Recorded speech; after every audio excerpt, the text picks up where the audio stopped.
Hello students, welcome back to my channel. कैसे हैं आप सभी? आई होप आप सभी स्वस्थ हैं, मस्त हैं और बहुत अच्छे से पढ़ाई कर रहे हैं। आज की ये क्लास आप लोगों के लिए होने वाली है बहुत ज्यादा खास, क्योंकि आज की इस क्लास में हम बात करने वाले हैं क्लास 10 का चैप्टर 1 रिसोर्सेज एंड डेवलपमेंट, यानी संसाधन एवं विकास। तो चलिए बिना टाइम वेस्ट किए अपने इस क्लास को स्टार्ट करते हैं।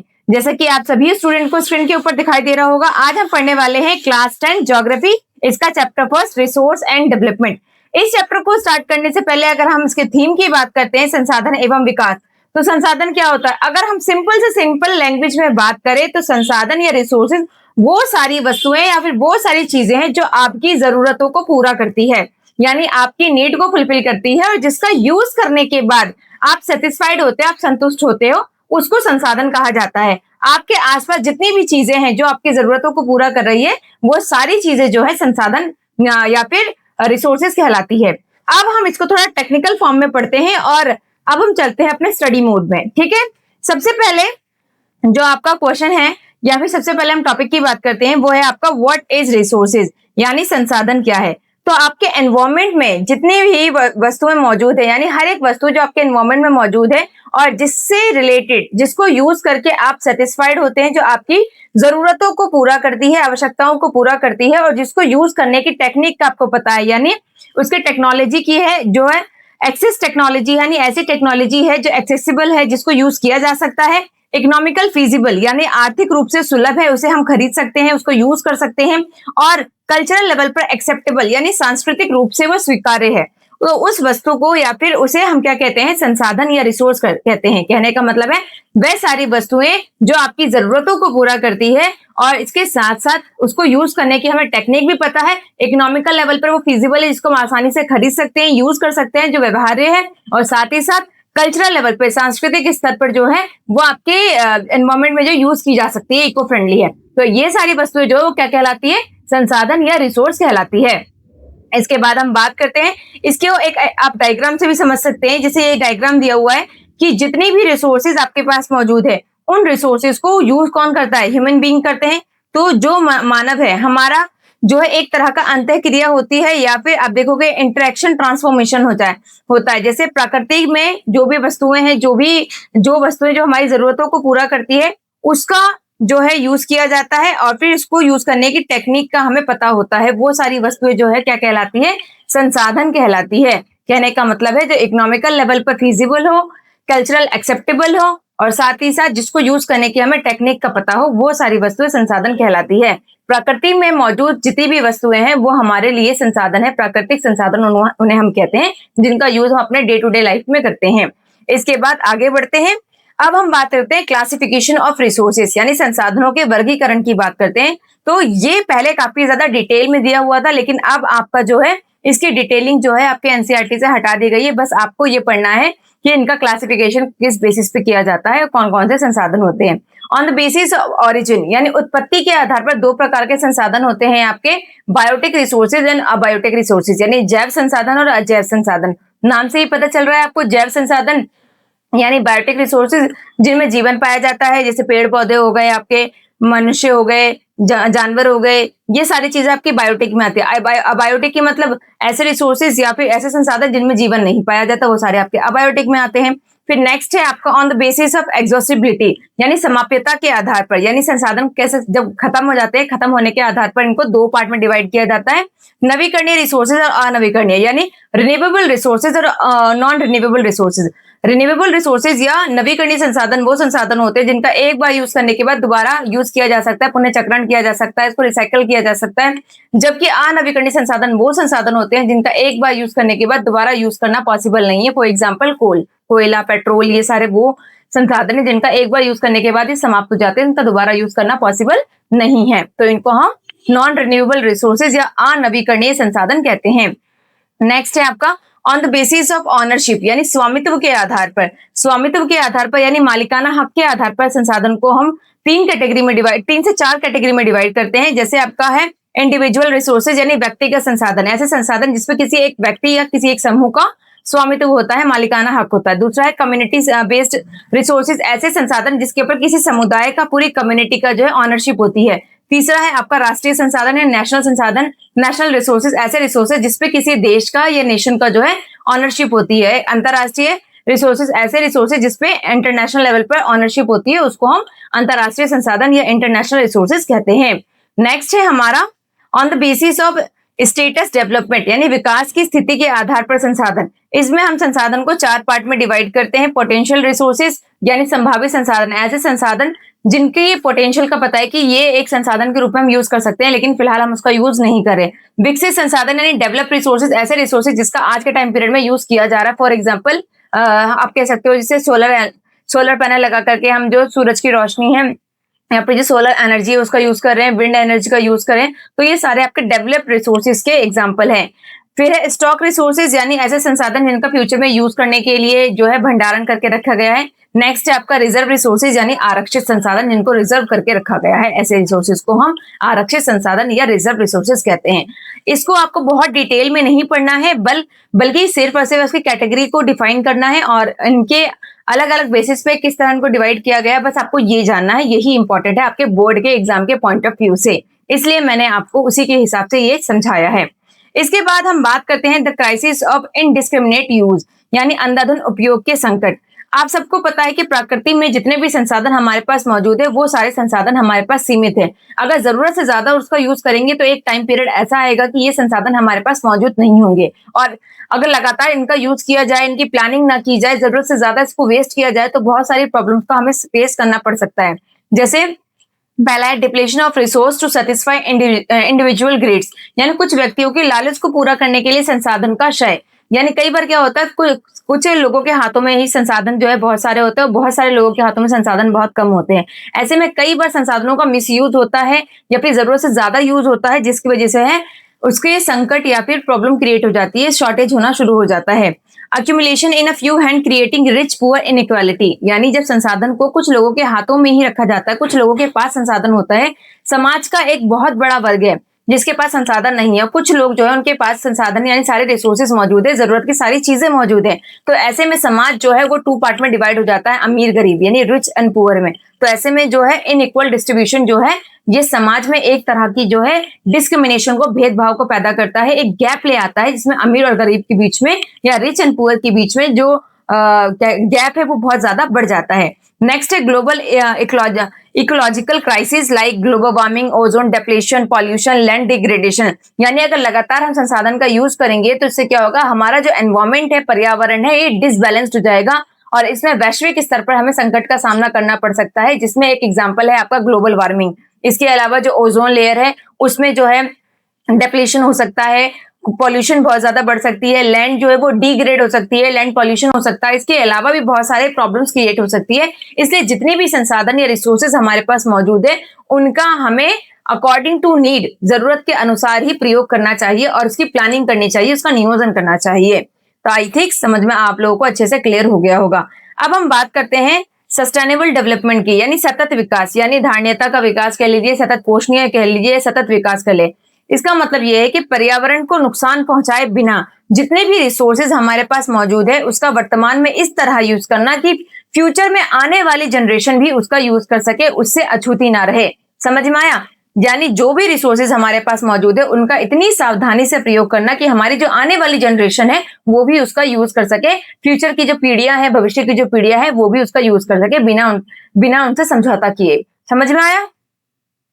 अब आगे बढ़ते हैं। अब हम बात करते हैं कि जो रिसोर्सेज हमारे पास मौजूद है, इन रिसोर्सेज को हमारे पास कंटिन्यूसली बनाए रखने के लिए, इनकी कमी ना हो, इस चीज को ध्यान में रखने के लिए जो वैश्विक स्तर पर या ग्लोबल लेवल पर जो है समिट की गई थी, और ये समिट या मीटिंग इसलिए की गई थी ताकि इन रिसोर्सेज को सेव किया जा सके, हर कंट्री को अवेयर किया जा सके, ताकि जो भी रिसोर्सेज मौजूद है उनकी प्लानिंग करके यूज किया जा सके, पॉल्यूशन कम से कम फैलाया जाए, एनवायरमेंट को बैलेंस में रखा जाए। इन सब चीजों को ध्यान में रखते हुए ना रियो डी जेनेरियो, ये ब्राजील में है, यहाँ पे एक अर्थ समिट हुआ था 1992 में। रियो डी जेनेरियो वहां पे एक पृथ्वी सम्मेलन हुआ था 1992 में, जून 1992 में, और ये ब्राजील में आयोजित हुआ था। इसमें 100 से भी ज्यादा देशों ने पार्टिसिपेट किया था और इसमें बेसिकली जो मेन मुद्दा था, मैटर था, वो था climate change, biological diversity and global forest principle, यानी जलवायु परिवर्तन, जैव विविधता और वन के सिद्धांतों पर हस्ताक्षर किए गए कि इन सब चीजों के ऊपर ध्यान दिया जाएगा कि फ्यूचर में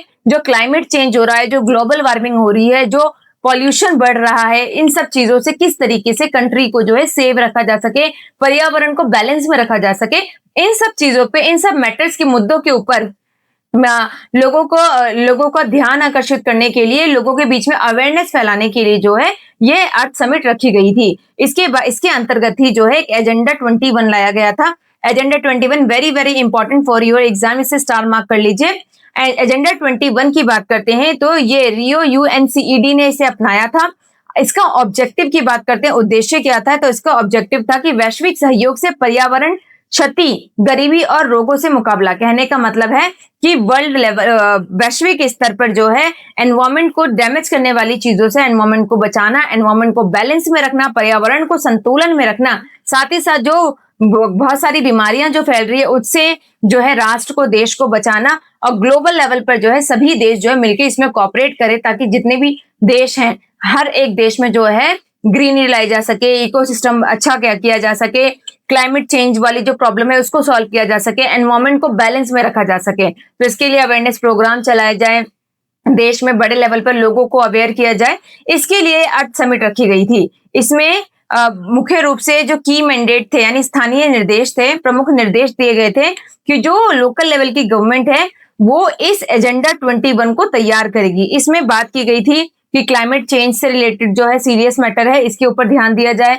एनवायरमेंट को, पर्यावरण को संतुलन में रखने की बात की गई, पॉल्यूशन ना फैलाया जाए, बीमारियों से मुक्त रखा जाए देश को, लोगों को अवेयर किया जाए। तो ऐसे मुद्दों को राइज किया गया और ऐसे मुद्दों को रखा गया ताकि देश में जो है या फिर जितने भी राष्ट्र है वो सहयोग करके पर्यावरण और क्लाइमेट चेंज जैसी प्रॉब्लम से बच सके। ठीक है, इसके बाद हम बात करते हैं रीजनल डाइवर्सिटी की। अगर हम बात करते हैं जितने भी रिसोर्सेज हमारे पास मौजूद हैं, हर एक स्टेट में जो है अलग अलग प्रकार के बहुत सारे रिसोर्सेज पाए जाते हैं। कुछ रिसोर्सेज ऐसे हैं जो बहुत ज्यादा अबेंडेंट फॉर्म में प्रचुर मात्रा में है लेकिन उनके यूज करने के बारे में नॉलेज नहीं है, और कुछ जगह ऐसे है जहां पर रिसोर्सेज की बहुत ज्यादा कमी है। अगर हम बात करते हैं एग्जाम्पल के लिए झारखंड की, झारखंड, छत्तीसगढ़, मध्य प्रदेश, ये वो रीजन है जहां पर बड़ी मात्रा में जो है जहां पर आपके मिनरल्स पाए जाते हैं, कोयला पाया जाता है। वहीं दूसरी ओर अरुणाचल प्रदेश की बात करते हैं तो यहाँ पर वाटर रिसोर्सेज बड़े लेवल पर पाया जाता है, लेकिन यहाँ पर जो है पूरा पहाड़ी इलाका है, स्लोपी इलाका है, जिसकी वजह से यहाँ पे इंफ्रास्ट्रक्चर की कमी हमें देखने को मिलती है। वहीं आगे अगर हम राजस्थान की तरफ जाते हैं, पश्चिम भारत की तरफ जाए राजस्थान में, तो वहां पर आपको जो रिच सोलर एनर्जी है वो रिच फॉर्म में देखने को मिलेगी, विंड एनर्जी रिच फॉर्म में देखने को मिलेगी, लेकिन वो ऐसा एरिया है जहाँ पूरा डेजर्ट है यानी रेगिस्तानी एरिया, और यहाँ पर पानी की बहुत ज्यादा कमी है। जहाँ एक तरफ जो है यहाँ पर सौर ऊर्जा और पवन ऊर्जा जैसे संसाधन बड़ी मात्रा में, वही दूसरी तरफ जो जल है यानी पानी जैसे संसाधन, जो प्राकृतिक संसाधन जो बहुत जरूरी है, उसकी वहां पे बहुत बड़े लेवल पर हमें कमी देखने को मिलती है। इसके बाद अगर हम लद्दाख की बात करते हैं तो लद्दाख जो है कल्चरल लेवल पर जो है कल्चरल हेरिटेज के रूप में जो है काफी ज्यादा समृद्ध है, काफी ज्यादा रिच है, लेकिन यहाँ पर जो बेसिक इंफ्रास्ट्रक्चर है या फिर इसके अलावा जो नेचुरल रिसोर्सेज के फॉर्म में पानी की बात करें, जल की बात करें या फिर मिनरल्स की बात करें, इनकी यहाँ पर हमें कमी देखने को मिलती है। इस तरह इंडिया में अलग अलग स्टेट्स में बहुत सारे रिसोर्सेज पाए जाते हैं, वही दूसरी तरफ बहुत सारे रिसोर्सेज ऐसे भी है जिनकी वहां पर कमी है। इस तरह हम देखते हैं कि जो रिसोर्सेज है इनका अनइक्वल डिस्ट्रीब्यूशन है, इसलिए जरूरत है कि जितनी भी देश में रहने वाली पॉपुलेशन है उन सबको हर एक रिसोर्सेज को अवेलेबल कराया जाए। इसके लिए जरूरी है कि जो भी रिसोर्सेज हमारे पास मौजूद है उसका आवश्यकता के अनुसार अकॉर्डिंग टू नीड ही यूज करें और प्लानिंग करके यूज करें। ठीक है, तो इससे हम एक कंक्लूजन पे पहुंचते हैं कि जितने भी रिसोर्सेज हैं उनका हमें नियोजन करके, प्लानिंग करके ही यूज करना चाहिए, बैलेंस में यूज करना चाहिए, ताकि हम भी यूज कर सके और हमारे साथ साथ बाकी जो लोग हैं वो भी यूज कर सके और हमारे आने वाली जो पीढ़ी है उनको भी इसके साथ समझौता ना करना पड़े, उनको भी ये यूज करने के लिए मिल सके। नेक्स्ट हम बात करते हैं रिसोर्स प्लानिंग की, very very important for your exam. Resource planning की बात करते हैं, संसाधन नियोजन की बात करते हैं, तो जितनी भी संसाधन या रिसोर्सेज हमारे पास मौजूद है इनकी प्लानिंग करना बहुत जरूरी है ताकि हम इनका सतर्कता से प्रयोग कर सके और इनको वेस्ट ना कर सकें। तो प्लानिंग करने के लिए कुछ स्टेप्स हैं, जैसे पहला है आइडेंटिफिकेशन एंड इन्वेंटर यानी पहचान और सूची। सबसे पहले हमें सर्वेक्षण यानी सर्वे करना है, फिर मैपिंग करनी है, फिर ये देखना है कि किस एरिया में कौन सा रिसोर्सेज कितनी मात्रा में पाया जाता है और उसकी क्वालिटी कैसी है, इन सब का आकलन करके मेजरमेंट करना है पहले स्टेप में। फिर दूसरा स्टेप है आपका प्लानिंग स्ट्रक्चर, यानी नियोजन संरचना, यानी अच्छी टेक्नोलॉजी का यूज करके और इसके अलावा जो ह्यूमन स्किल है उसका यूज करके हम और इंस्टीट्यूशन का यूज करके जो भी रिसोर्सेज मौजूद है उसको विकसित करना ताकि हम उसकी प्लानिंग कर सके। नेक्स्ट है हमारा मैचिंग प्लान्स, यानी योजनाओं का समन्वय, यानी जो भी संसाधन मौजूद है उसका योजना तैयार करना राष्ट्रीय ताकि नेशनल लेवल पे उस योजनाओं का समन्वय किया जा सके, उस योजना को इंप्लीमेंट किया जा सके। इस तरह जो है हम रिसोर्स की प्लानिंग कर सकते हैं। समझ में आया? पहले स्टेप में हम सर्वे करेंगे, मैपिंग करेंगे, मेजरमेंट करेंगे। दूसरे स्टेप में जो है जो भी रिसोर्सेज है उससे रिलेटेड स्किल को डेवलप करेंगे, ह्यूमन स्किल का यूज करके संसाधन को जो है डेवलप करके उसके यूज के तरीके को देखेंगे। और तीसरे स्टेप में क्या करेंगे, जो भी रिसोर्सेज मौजूद है उसकी प्लानिंग इस तरह करेंगे ताकि राष्ट्रीय स्तर पर सभी लोग उसका यूज कर सके। समझ में आया? तो इसलिए जो रिसोर्सेज है उसकी प्लानिंग बहुत ज्यादा जरूरी है, नियोजन बहुत ज्यादा जरूरी है ताकि सभी उसका यूज कर सके। इसके बाद हम बात करते हैं history and voice of conservation, यानी इतिहास और संरक्षण के स्वर की बात करें, यानी जितने भी रिसोर्सेज हमारे पास मौजूद हैं उनकी अगर हिस्ट्री बैकग्राउंड में जाकर के देखें तो बैकग्राउंड में हमें पता चलता है कि जितने भी रिसोर्सेज हमारे पास मौजूद हैं वो सारे रिसोर्सेज जो है औपनिवेशिक टाइम पीरियड में, नहीं कॉलोनियल टाइम पीरियड में भी थे, लेकिन उस टाइम पीरियड में जो फॉरेनर इन्वेडर थे जिन्होंने भारत के ऊपर आक्रमण किया, भारत के ऊपर रूल किया, उन्होंने अपने टाइम पीरियड की टेक्नोलॉजी का यूज करके बड़े लेवल पे जो है इनका यूज किया था, इनका एक्सप्लॉइट किया था, इनका दोहन किया था। इसीलिए महात्मा गांधी ने कहा था कि जितने भी रिसोर्सेज, ये बहुत इंपॉर्टेंट है, महात्मा गांधी का कोटेशन आपका एग्जाम में कई बार आया है, कई बार ये कोटेशन दे देते हैं और इसको एक्सप्लेन करने के लिए भी कहते हैं, तो इस कोटेशन को याद रखिएगा और ये इसका एक्सप्लेनेशन समझिए कि ये क्या कह रहा है। महात्मा गांधी ने कहा था कि पृथ्वी पर प्रत्येक व्यक्ति की आवश्यकताओं की पूर्ति के लिए है, लेकिन किसी एक व्यक्ति के लालच की पूर्ति के लिए नहीं। कहने का मतलब है कि हमारे अर्थ पे, पृथ्वी पे जितने भी रिसोर्सेज मौजूद है वो लोगों की जरूरतों को पूरा करने के लिए है और लोग उनका अपनी जरूरतों के अनुसार ही यूज करें, अपने पास सेव करके ना रखे या फिर उसका मिसयूज ना करें, और लेकिन किसी की लालच को पूरा करने के लिए नहीं। क्योंकि आपको लालच है, आपके पास रिसोर्सेज है, आपके पास पैसा है, धन है, संपत्ति, तो आप जरूरत से ज्यादा रिसोर्सेज का यूज करते जा रहे हो और समाज का एक वर्ग ऐसा है जिसके पास रिसोर्सेज पहुंच ही नहीं जाए, तो ये भी गलत है।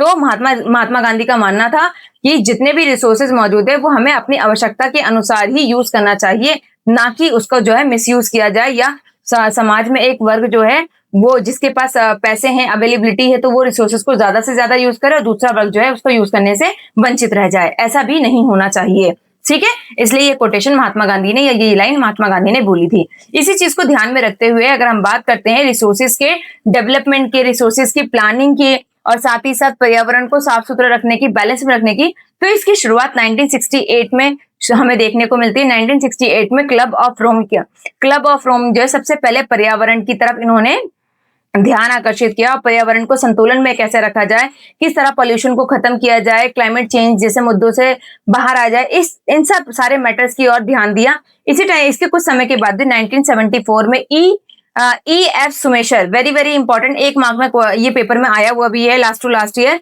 सुमेशर की बुक का नाम क्या था? Small is beautiful. ये बुक हिंदी इंग्लिश दोनों में सेम ही नाम याद रखेंगे, स्मॉल इज ब्यूटीफुल। 1974 में E.F. सुमेशर के द्वारा ये बुक लिखी गई थी, जिसमें उन्होंने बताया था कि किस तरीके से छोटे स्तर से जो मनुष्य जो है अगर किसी चीज के काम करने की प्लानिंग करता है तो किस तरह वो डेवलपमेंट का प्रोसेस जो है आगे की तरफ जाके उनको सफलता देता है।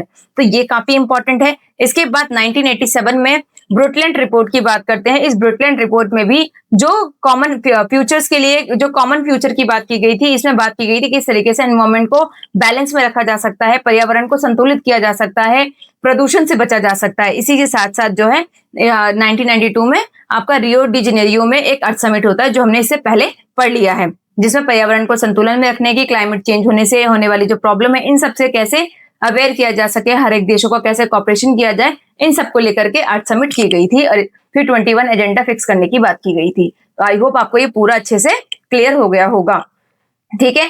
अब हम बात करते हैं भारत का भौतिक स्वरूप। भारत के भौतिक स्वरूप में बेसिकली हम बात करते हैं नेचुरल रिसोर्सेज की, यानी जो आपका भूमि संसाधन है उसकी। भूमि संसाधन की बात करते हैं तो लैंड आपका एक नेचुरल रिसोर्सेज है। अगर हम इसके डेटा को देखते हैं तो आप सबको पता है कि जो लैंड हमारे पास मौजूद है वो बहुत लिमिटेड फॉर्म में है, यानी सीमित मात्रा में है, और ये एक प्राकृतिक संसाधन है, यानी नेचुरल रिसोर्सेज है। और जो लैंड है इस पे ही आपको बहुत सारी नेचुरल वेजिटेशन देखने को मिलती है, जीव जंतु, हम आप सब लैंड पे ही रहते हैं। हमारी अर्थव्यवस्था का एक बहुत ही इंपॉर्टेंट पार्ट हमारा अर्थ है, क्योंकि जितनी भी चीजें हैं सब अर्थ के ऊपर ही है। इसके साथ साथ ट्रांसपोर्टेशन में भी हमारी हेल्प करती है, इकोनॉमी को ग्रो करने में भी हमारी हेल्प करती है। इस तरह जो लैंड है हमारा हम सबके लिए काफी ज्यादा इंपॉर्टेंट है। अगर हम डेटा देखें कि टोटल लैंड जो है, लैंड को हम 3 कैटेगरी में डिवाइड करते हैं। पहला है आपका प्लेन्स यानी मैदान, दूसरा है आपका माउंटेन यानी पर्वत, तीसरा है आपका प्लेट्यू यानी पठार। मैदान की बात करते हैं तो मैदान का जो टोटल पार्ट है वो कितना है, 43%। और इन 43% में ही हम एग्रीकल्चर के लिए लैंड का यूज करते हैं, इंडस्ट्रीज को डेवलप करने के लिए लैंड का यूज करते हैं। उसके अलावा आपका 30% जो है आपका माउंटेन है यानी पहाड़ है, जहां पर बहुत सारी जो नदियां हैं फ्लो करती हैं, 12मासी नदियां, यानी जो नदियां जो पूरे साल बहती रहती हैं, ऐसी नदियां देखने को मिलेगी। इसके अलावा पेनिनसुलर रिवर देखने को मिलेगा आपको। और जो आपके एनवायरमेंट को संतुलन में रखने के लिए, जो है आपके इकोलॉजी है उसको बैलेंस में रखने के लिए बहुत इंपॉर्टेंट रोल प्ले करती है। साथ ही साथ ये टूरिस्ट अट्रैक्शन के लिए भी एक बहुत इंपॉर्टेंट पॉइंट है। इसके साथ नेक्स्ट है आपका प्लेट्यू।